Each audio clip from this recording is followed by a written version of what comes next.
Von Hayek told Fischer that if he wanted to stop the slide towards totalitarianism and safeguard freedom, he must start his own organization to influence the opinion makers.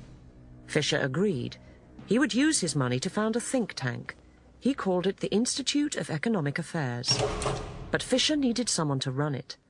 At a Conservative meeting in East Grinstead in 1949, he heard an eager young Conservative give a stirring speech on the ills of wartime food rationing continuing in peacetime.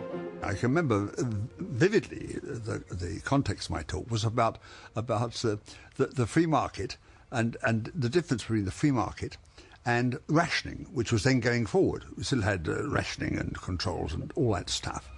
I get up wondering what I'm going to give the boys to eat, and the stuff I have to put in front of their father doesn't bear thinking about.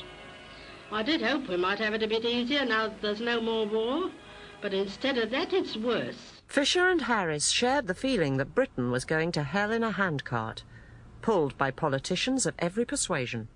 Well, it was amazing, actually, that the great burst of nationalised industries was in 1945, after the war, and included transport, all the fuel industry and so forth. The Tories came to accept it. They disputed only, I think it was steel. Steel had been nationalised, and so for good reasons of developments and stuff, Tories said they would denationalise it. All the parties should accept them. Even the Liberal Party is pathetic, really, when you think about liberalism and market economy and stuff. It was a period, really, of collective amnesia, madness. At first, Harris seemed to Fischer too good to be true. Fischer assumed he was a Russian spy. One of his great bugbears was Soviet Russia, communism, and all of that horrible post-war stuff. And he assumed that the Russians had their fingers in a lot of pies, and what more natural than they should try and influence the Conservative Party. I mean, it's bizarre in a way. But Harris wasn't a spy. He was an economist. Fischer decided to hire him to run his new institute.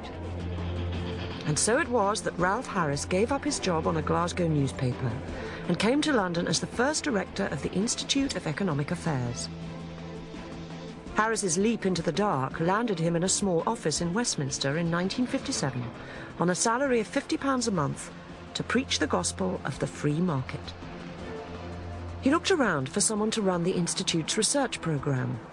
He chose another economist. Arthur Selden had grown up in poverty in the East End of London in an immigrant Jewish community. The experience turned him not towards socialism, but towards self-reliance.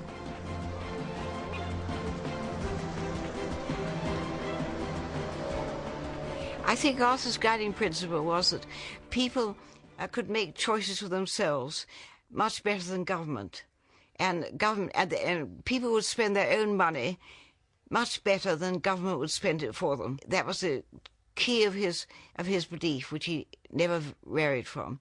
He didn't like governments. He never even flirted with the idea of socialism, never. And that was remarkable, really, because think what a very poor boy he was. What a very poor boy.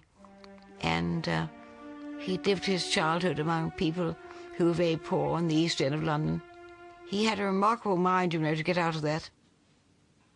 Young Arthur's remarkable mind took him to the London School of Economics, where he too fell under the spell of the free market and von Hayek. He joined Harris at the IEA as research director. Selden's task was to fight socialism and argue the case for the free market, something he had had some experience of, for he was married to the daughter of a communist.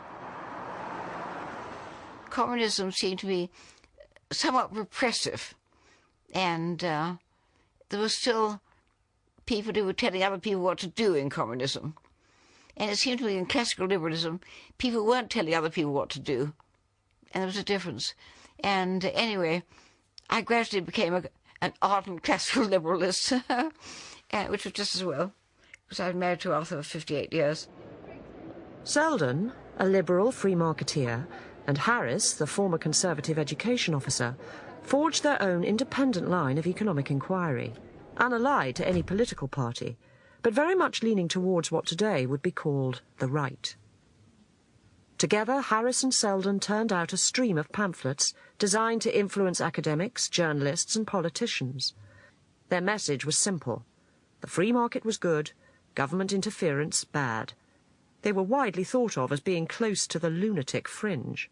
I think you have to realise in the 1960s, people had no other template for government in Britain than the post-war welfare consensus, as it's called. You had broad agreement between the political parties on that. The only slightly sort of wild-eyed dissent came from either the left, the far left, or what I wouldn't call the far right, but certainly the libertarian right. Harris and Selden saw themselves as optimists, believing that given freedom, people would be enlightened enough to help one another. In contrast, the conservative older guard was pessimistic, believing people needed guidance and a helping hand. There was a consensus among the parties. Capitalism should be tempered by socialism. There was only one institutional voice against this, and it wasn't the Conservative Party, it was the Institute of Economic Affairs. The Institute of Economic Affairs was beavering away on its own. They were pretty appealing stuff at that time, because they were saying there is an alternative to all this, you know, it's called the free market. For the big idea to thrive, the government mustn't think it could plan the economy. We were told that we had won the war through planning, and therefore the peace was now with us, and we must plan. We must have planned industry, we must have planned employment policies, and so on. And so planning was the great in thing. That, to me, was totally misconceived. It was totally misconceived because you learn in economics that the motive power of any economy, the driving force in the economy, is individual action. And so Harris and Selden hammered away at their message, seeing evil all around, speaking to many, being heard by few.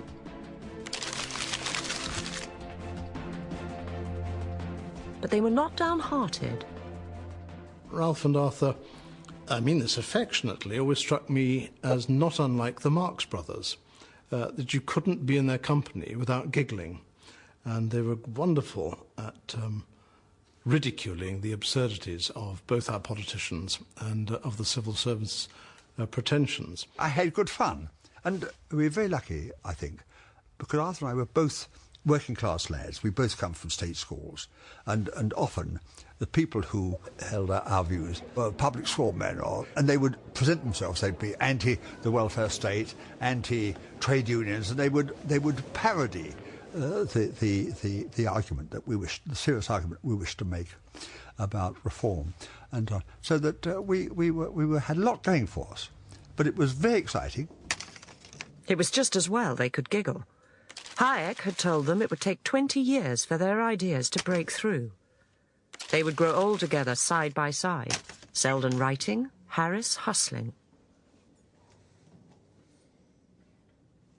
The problem was their big idea was up against another big idea, that government could regulate the economy to keep unemployment low. Its architect was the great British economist, John Maynard Keynes. I used the phrase, until I was fed up with using the phrase, of the Keynesian collectivist consensus. Keynesian collectivist consensus. And as you say, all parties, Liberal Party included, by the way, largely went along with it. Full employment, who can be against that? Who wants unemployment? Full employment is a way of saying a frozen economy, because you have to have change.